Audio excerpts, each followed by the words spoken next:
നമസ്കാരം, എല്ലാവർക്കും PSC short കട്ട്സിലേക്ക് സ്വാഗതം.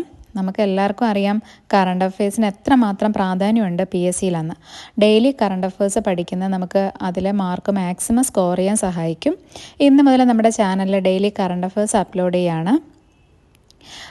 ഞാൻ കറണ്ട് അഫയേഴ്സ് വായിക്കാം. 27/7/2025 ജൂലൈ 27 കറണ്ട് അഫയേഴ്സാണ് ഇന്ന് നമ്മളിവിടെ ഡിസ്കസ് ചെയ്യാൻ പോകുന്നത്. ഞാനത് വായിക്കാം. കാരണം PSC പഠിക്കുന്നവരെ സംബന്ധിച്ചിടത്തോളം ഒരു മിനിറ്റ് പോലും സമയം പാഴാക്കി കളയാനില്ലല്ലോ. അപ്പം നമ്മൾ യാത്ര ചെയ്യുന്ന സമയത്തോ വീട്ടിലെ ജോലി ചെയ്യുന്ന സമയത്തൊക്കെ നമുക്ക് ഹെഡ്സെറ്റ് വെച്ച് കേൾക്കാൻ ഇത് കുറച്ചുകൂടെ നിങ്ങൾക്ക് ഹെൽപ്ഫുള്ളാവും. ഞാൻ വായിക്കാം. കരസേനയുടെ വിവിധ യൂണിറ്റുകളെ കോർത്തിണക്കി രുദ്ര ബ്രിഗേഡ് വരുന്നു. 26ാമത് കാർഗിൽ വിജയദിനാചരണ വേളയിൽ കരസേനാ മേധാവി ജനറൽ ഉപേന്ദ്ര ദ്വിവേദിയാണ് ഇക്കാര്യം അറിയിച്ചത്.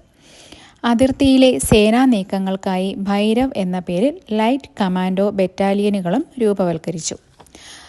തുടർ വിദ്യാഭ്യാസ രംഗത്ത് വെളിച്ചമായി പോലീസിൻ്റെ ഹോപ്പ് പദ്ധതി. വിദ്യാഭ്യാസം പാതി വഴിയിൽ ഉപേക്ഷിക്കേണ്ടി വന്ന കൗമാരക്കാർക്ക് പ്രതീക്ഷയായി ഹോപ്പ് പദ്ധതി. അപ്പോൾ വിദ്യാഭ്യാസം പാതി വഴിയിൽ ഉപേക്ഷിച്ച കൗമാരക്കാർക്ക് വേണ്ടിയിട്ട് പോലീസ് ആരംഭിച്ച പദ്ധതിയാണ് ഹോപ്പ് പദ്ധതി. അടൽ ക്ലിനിക്കുകൾക്ക് മദർ തെരേസയുടെ പേര് നൽകി ജാർഖണ്ഡ്. അത് അടൽ ക്ലിനിക്കുകൾക്ക് മദർ തെരേസയുടെ പേര് നൽകിയത് ഏത് സംസ്ഥാനമാണെന്ന് ചോദിച്ചാൽ ജാർഖണ്ഡിലാണ്. മുൻ പ്രധാനമന്ത്രി അടൽ ബിഹാരി വാജ്പേയിയുടെ പേരിലുള്ള അടൽ മൊഹല്ല ക്ലിനിക്കുകൾ ഇനി മദർ തെരേസ അഡ്വാൻസ് ക്ലിനിക് എന്ന പേരിൽ അറിയപ്പെടുമെന്ന് ജാർഖണ്ഡ് സർക്കാർ. സൈന്യത്തിലെ രഹസ്യാന്വേഷണ വിഭാഗം ഉദ്യോഗസ്ഥർക്ക് അറബി ഭാഷയിൽ പ്രാവീണ്യവും ഇസ്ലാമിക പഠനവും നിർബന്ധമാക്കിയത് ഏത് രാജ്യമാണെന്നറിയോ? ഇസ്രായേലാണ്. അപ്പോൾ എല്ലാവരും ഇത് എഴുതി പഠിക്കുക.